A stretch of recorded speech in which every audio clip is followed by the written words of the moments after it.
Hi friends, welcome to காவே TNPSC. இப்போ ரீசெண்டாக நம்ம டிஎன்பிஎஸ்சி என்ன பண்ணிட்டாங்கன்னா, நம்ம குரூப் 4, குரூப் 2, குரூப் 1 எல்லாத்தோட சிலபஸையும் வந்து சேஞ்ச் பண்ணிட்டாங்க. பெரிய சேஞ்சஸ் இல்லை, சின்ன மைனர் சேஞ்சஸ் தான். அது நம்ம ஆல்ரெடி ஒரு வீடியோ போட்டிருக்கோம். இன்னைக்கு இந்த வீடியோவில் என்ன பார்க்க போகிறோம்னா, கம்மிங் குரூப் 4 எக்ஸாமுக்கான ஒரு 150 டேஸ் ஸ்டடி பிளான் பார்க்க போகிறோம். சரிங்களா? ஸோ நம்மளுக்கு கிட்டத்தட்ட ஜூன் மந்த் வரைக்கும் டைம் இருக்கு. பட் இருந்தாலுமே நம்ம என்ன பண்ணிக்கலாம், நம்ம ஒரு 5 மாசம் வந்துட்டு கையில இப்ப எடுத்துக்கலாம். சரிங்களா? இது வந்துட்டு ஒன்லி ஃபார் நம்ம ஃபுல்லா படிக்கிறதுக்காக மட்டும்தான் நம்ம இந்த ஒரு 150 டேஸ் வந்துட்டு நம்ம எடுத்துக்க போறோம். சரிங்களா? நம்ம இதுல நம்ம என்னென்னலாம் செய்யலாம், என்னென்னலாம் செய்யக்கூடாது அப்படிங்கிறத ஃபர்ஸ்ட் சொல்லிடுறேன். ஏன்னா வந்து நிறைய பேர் என்ன பண்றாங்கன்னா, படிக்கிறாங்க, எப்படி படிக்கணும்னு தெரியறது இல்ல, படிச்சதை எப்படி ஞாபகம் வச்சுக்கணும்னு தெரியறது இல்ல, ஞாபகம் வச்சுக்கிறத எப்படி நம்ம எக்ஸாம்ல போய் அப்ளை பண்றது அப்படிங்கிற விஷயங்கள் நம்ம நிறைய பேருக்கு தெரியாம இருக்கு. ஸோ அந்த ஒரு ரீசன்னால மட்டும்தான் வந்துட்டு என்ன சொல்றது, நம்மளால எக்ஸாம் ஒழுங்கா கிராக் பண்ண முடியலையோ அப்படிங்கிற ஒரு ஃபீல் எனக்குமே இருக்கு. அந்த ஃபீல் எல்லாரும் ஃபீல் பண்ணுவீங்கன்னு நினைக்கிறேன். பிகாஸ் நம்ம எந்த அளவுக்கு படிக்கிறோங்கிறது முக்கியம் இல்லை, நம்மளுக்கு எந்த அளவுக்கு மெமரியில இருக்குங்கிறது முக்கியம் இல்லை. அதை விட முக்கியம் நம்ம எக்ஸாம்ல போயிட்டு நம்ம அந்த பிரசன்ஸ் ஆஃப் மைண்ட் நம்மளுக்கு எப்படி ஒர்க் ஆகுது அப்படிங்கிறது தான் முக்கியம். ஸோ அந்த ஒரு பிரசன்ஸ் ஆஃப் மைண்ட் மட்டும்தான் நம்மளுடைய மார்க்ஸை வந்துட்டு நம்மளுக்கு தீர்மானிக்கும். சரிங்களா? சரி, ஓகே. சரி, இந்த ஒரு 150 டேஸ் நம்ம என்னென்னலாம் பண்ணோம், என்னென்னலாம் பண்ணக்கூடாது. ஃபர்ஸ்ட் நம்ம கன்சிஸ்டன்சியா படிக்கணும். கன்சிஸ்டன்சினா என்ன?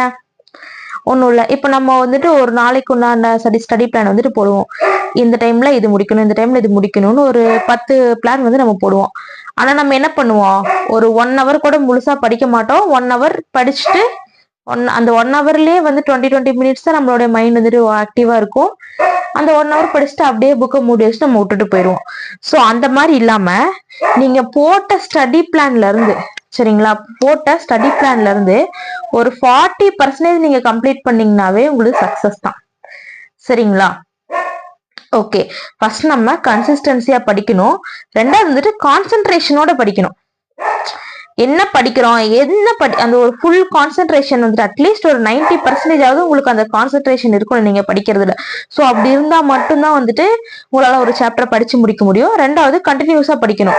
நான் சொன்ன மாதிரி ஒரு 1/2 hour படிக்கிறது, 1 hour பிரேக் எடுக்கிறது, மறுபடியும் 1 hour படிக்கிறது, 2 மணி நேரம் பிரேக் எடுக்கிறது, அந்த மாதிரி இல்லாம ஒரு பர்டிகுலர் டைம், இப்போ 1 hour படிக்கிறீங்கன்னா ஒரு 5 minutes ரிலாக்ஸ் பண்ணிட்டு அடுத்து படிக்க ஆரம்பிச்சிடணும். ஒரு நாளைக்கு மினிமம் ஒரு 4 hours வந்துட்டு நீங்க படிக்கிறதுக்கு ஒதுக்கியே ஆகணும். கண்டிப்பா 24 மணி நேரத்துல பாத்தீங்கன்னா 4 hours நம்மளுக்கு இல்லாமலாம் இருக்காது. ஸோ கண்டிப்பா நீங்க ஒரு 4 hours வந்துட்டு ஒதுக்கி ஆகணும் படிக்கிறதுக்கு. அடுத்தது நம்ம புக்ஸ் எப்படி படிக்கணும்னா, ஃபர்ஸ்ட் ரீட் பண்ணணும். ரீட் பண்ணிட்டு அதை என்ன பண்ணுங்க, நல்லா உங்க மைண்ட்ல ஏத்திட்டு ஒரு டைம் சும்மா ரஃபா ரைட் பண்ணி பாருங்க. ஒரு சாப்டர் எடுக்கிறீங்கன்னா அதை நல்லா படிச்சுட்டு ஒரு டைம் சும்மா ரஃபா எழுதி பார்த்துட்டு அப்புறம் ரிவிஷன் பண்ணுங்க. ஸோ இந்த மாதிரி பண்ணீங்கன்னா ஈஸியா நம்ம எல்லா சாப்டரையும் படிச்சிட முடியும். இதெல்லாம் வந்துட்டு நம்ம பண்ண வேண்டிய விஷயங்கள். பண்ணக்கூடாது என்னன்னு பாத்தீங்கன்னா, முதல்ல நம்ம கையில இருக்கிற போனை வந்துட்டு தூக்கி போட்டுருங்க. ஓகேவா? அட்லீஸ்ட் ஒரு நாளைக்கு நீங்க படிக்கிற இந்த 4 ஹார்ஸ்ல வந்துட்டு உங்க போனையே தொடாதீங்க. ஏதாவது வீடியோஸ் பாக்குறீங்கன்னா முன்னாடியே பார்த்து வச்சுக்கிட்டு நோட்ஸ் எடுத்து வச்சுக்கோங்க. அதுக்கு மட்டும் யூஸ் பண்ணுங்க. மற்றபடி போனுடைய ஸ்கிரீன் டைம் நீங்க குறைச்சிங்கன்னா மட்டும்தான் உங்களால கண்டிப்பா எக்ஸாம்ல பாஸ் பண்ண முடியும். ஓகேவா? அதே மாதிரி don't follow the plenty of channels. YouTube open பண்ணீங்கன்னாவே ஏகப்பட்ட சேனல்ஸ் இருக்கும். எல்லாத்தையும் பார்த்து உங்க மைண்ட நீங்க குழப்பிக்காதீங்க. உங்களுக்கு பிடிச்ச, நம்மளுக்கே தோணும், ஓகே இவங்களது ஃபாலோ பண்ணோம்னா நம்மளுக்கு கரெக்டா இருக்கும்.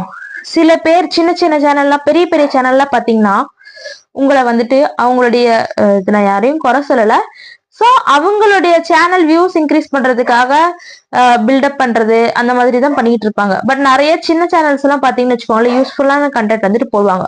ஸோ நீங்க பாருங்க, ஒரு 4-5 சேனல் பாருங்க, அதுல உங்களுக்கு எது யூஸ்ஃபுல்லா இருக்கோ, எந்த சேனல் வந்துட்டு கரெக்டா கிளாஸஸ் எடுக்கிறாங்களோ அதை மட்டும் ஃபோக்கஸ் பண்ணுங்க. Don't waste your time. சரிங்களா? சும்மா போன் எல்லா வீடியோஸும் பாக்குறது அந்த மாதிரி விஷயத்துல தூக்கி போட்டுருங்க.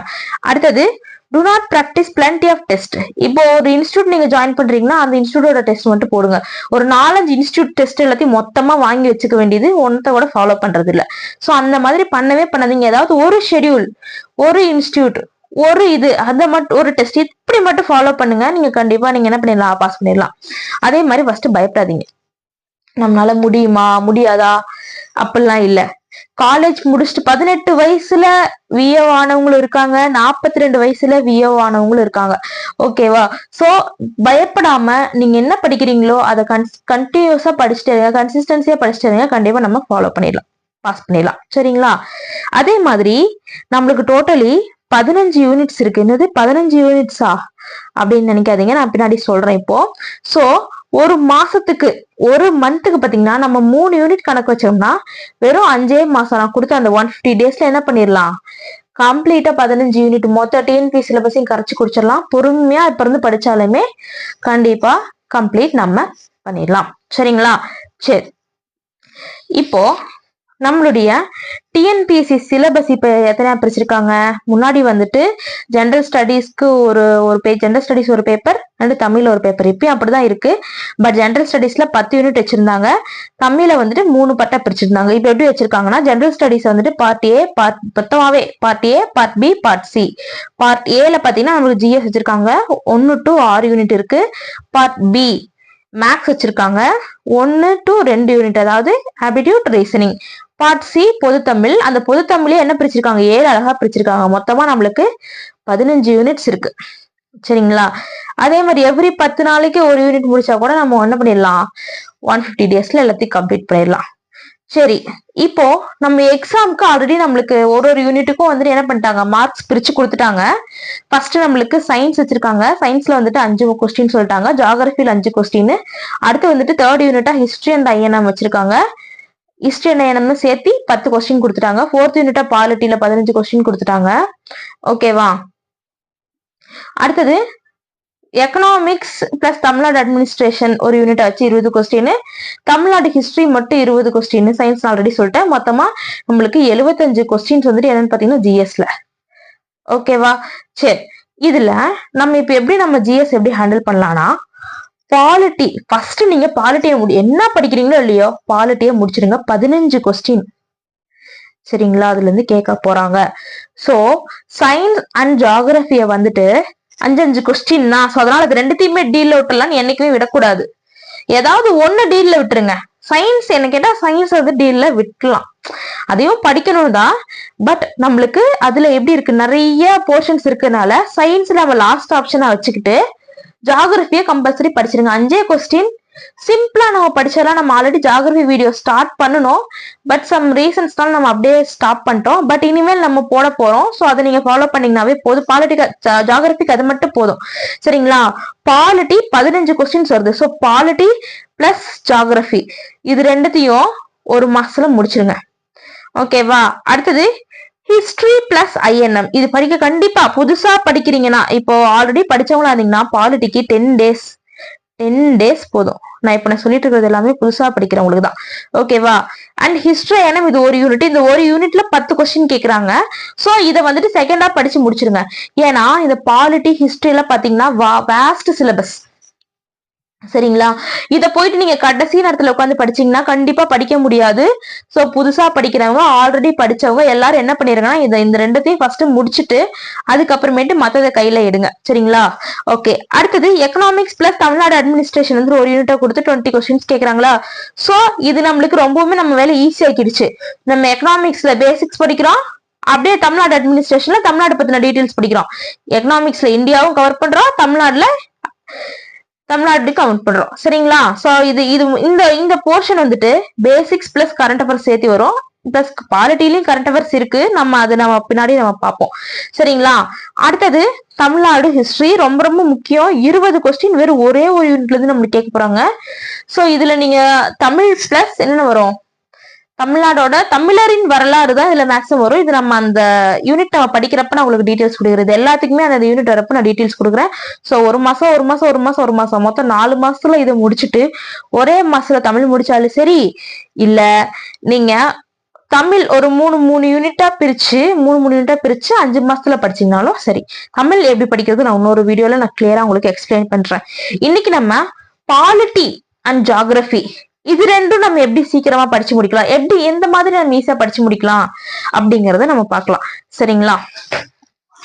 ஓகே, பாலிட்டி பொறுத்த வரைக்கும் பாத்தீங்கன்னா 6th to 10th புக். சரிங்களா? 6th to 10th குடிமையியல் plus 11th என்னது பாலிட்டி, 12th பாலிட்டி. சரிங்களா? இதுல நம்ம ஃபர்ஸ்ட் 9th and 10th ஓகேவா? ஃபர்ஸ்ட் நம்ம படிக்க வேண்டியது பாத்தீங்கன்னா 9th பிளஸ் 10th. 9thல ஒரு 5 லெசன் இருக்கும், 10thல ஒரு 7 லெசன் இருக்கும். ஓகேவா? ஃபர்ஸ்ட் நீங்க இதை முடிச்சிருங்க. இதை முடிச்சுட்டு அதுக்கப்புறமேட்டுக்கு 11thல ஒரு லெசன் உள்ளாட்சி அமைப்புகள், 12thல 1 to 7 லெசன்ஸ். ஓகேங்களா? இதை முடிச்சுட்டு 6th to 8th ஒன்ஸ் வந்துட்டு ரீட் கொடுங்க. இதை முடிச்சிட்டிங்கன்னா ஸ்கூல் புக்கு முடிஞ்சு. Basics over. First 9th book, அப்புறம் 10th புக்கு, அதுக்கப்புறமேட்டுக்கு 11thல ஒரு லெசன் உள்ளாட்சி அமைப்புகள், 12thல வந்துட்டு 1 to 7 லெசன். இதை தரோவா படிச்சு முடிச்சிருங்க. அதுக்கப்புறமேட்டுக்கு 6th to 8th சும்மா 6வதுக்கு ஒரு 1 hour 2 hour இருந்தப்போ 6 நம்ம முடிச்சிடலாம். நம்ம இதுல படிச்சது தான் இது பேசிக்ஸா வரும். ஸோ ஃபர்ஸ்ட் இதை முடிக்காம ஃபர்ஸ்ட் இதை படிச்சிருங்க. அதுக்கப்புறம் இது சும்மா ரீட் பண்ணிட்டு இதுல இல்லாத பாயிண்ட்ஸ் ஏதாவது இருந்தா நம்ம இதுல படிச்சுக்கலாம். ஓகேவா? இவ்வளவுதான் பாலிட்டி. ஃபர்ஸ்ட் இதை முடிச்சுட்டு அதுக்கப்புறமேட்டுக்கு நான் சொல்ல போற புக்ஸ்ல பாருங்க. அதுக்கு முன்னாடி இப்ப நீங்க பாலிட்டி ஸ்டடி பண்றீங்கன்னா முதல்ல உங்களுக்கு சிலபஸ் வந்துட்டு உங்க மைண்ட்ல இருக்கணும். நம்ம என்ன படிக்கிறோங்கிறத வந்துட்டு ஃபர்ஸ்ட் நீங்க மைண்ட்ல ஏத்திட்டு ஒன்னொன்னா கொண்டு வந்தீங்கன்னா ஒரு 6 உங்களுக்கு எவ்வளவு வசதியா இருக்கோ அவ்வளவு பிரிச்சு நீங்க படிச்சீங்கன்னா ஈஸியா முடிச்சிடலாம்.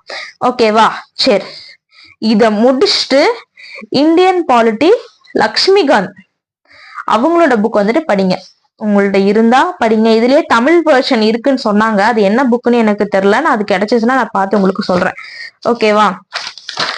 நான் இது 6th எடிஷன் தான் வாங்கி வச்சிருக்கேன்.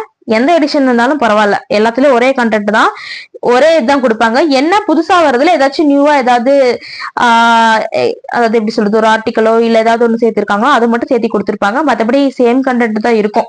ஓகேவா? இது வந்து பாத்தீங்கன்னா சிவில் சர்வீஸ் யூபிஎஸ்சி எக்ஸாம் படிக்கிறாங்க இல்லையா, அவங்க ப்ரிப்பேர் பண்ணக்கூடிய புக்ஸ். குரூப் 1 படிக்கிறவங்க கம்பல்சரி இந்த புக் படிச்சுட்டு போங்க. இதுல என்ன கொஸ்டின்